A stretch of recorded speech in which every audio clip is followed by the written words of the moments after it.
It's a pleasure to follow the Noble Baroness Lady Smith and to apologise to the Noble Lady and the committee more broadly for not being here when my name was attached to earlier amendments.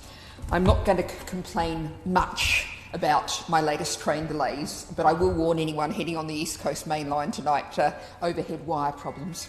I want to speak specifically to Amendment 11 in the Noble Lady Baroness Smith's name, to which I attach my name, and my Amendment 12, and I apologise for the sort of jumping on the back of the Noble Lady's excellently drafted amendment, but I thought there was one element missing, which is what I've added here, which is to say that the Commissioner, this amendment is headed Commissioner Support for Minority Groups within Service Personnel, and the committee will be familiar with my long-term concern about service personnel recruited under the age of 18 or who continue to be under the age of 18, which my amendment addresses. And I think the way the Noble Lady constructed Amendment 11 sets out the reasons and why and how this should be done very well. It says, Part 3 of the amendment says, the Commissioner must maintain up-to-date evidence on the experiences of these groups and develop robust community engagement mechanisms.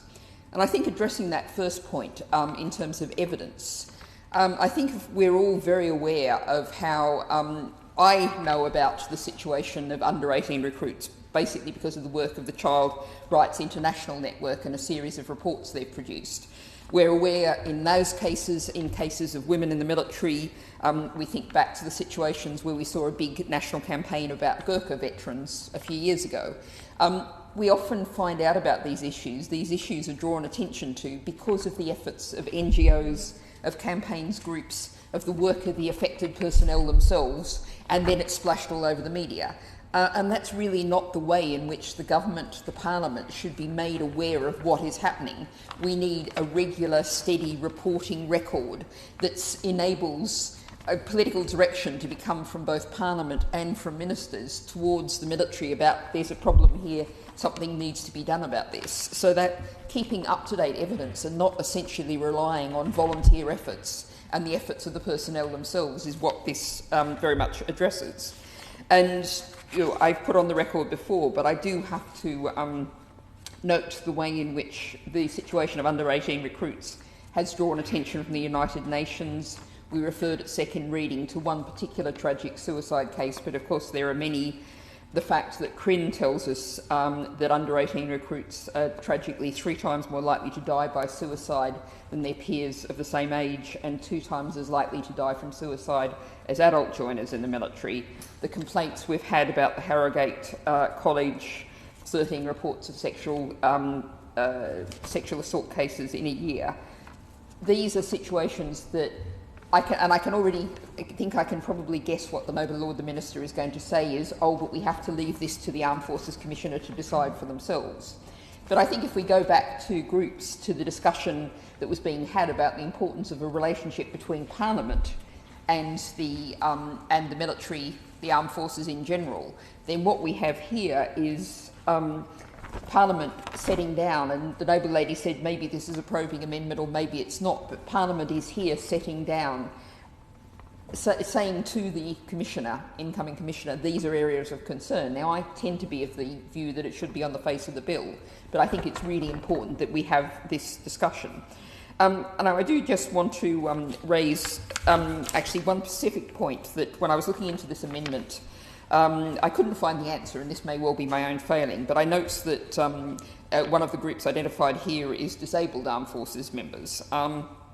And I was looking up, and the Armed Forces exemption from the UN Convention on the Rights of Persons with Disabilities has to be reviewed every 5 years. And the last review that I was able to find was in 2019. So I don't know, possibly if I can ask the Noble Lord the Minister to write to me on that. Maybe I just haven't found it, but I think it's important that we know what's happening with that process, which is part of our signing up to that convention, which is relevant to this amendment.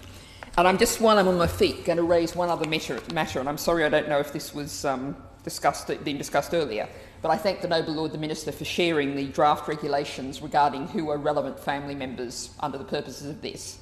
And I haven't had time to look at this in great detail, but there was one word in it that really struck me that I'd like to put on the record, which is in 2.1f.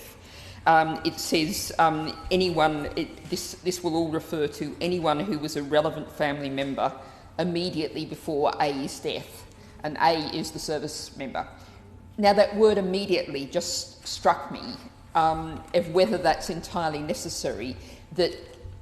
whether there may not be more complicated family situations that's unreasonably excluding. And what I thought of, and I guess I'm thinking of some personal relationships, not necessarily military, but I've known of, that sometimes marriages or civil partnerships break down, but that person still retains a close relationship with the person who they may have divorced or split with. And we can imagine situations where it might still be very reasonable. They are all still part of a family in a direct way. So I just wanted to put on the record, and I don't expect necessarily the Noble Lord the Minister to respond to that now, but I wanted to put concern about that word immediately, and whether that's something we need to think about in those draft regulations.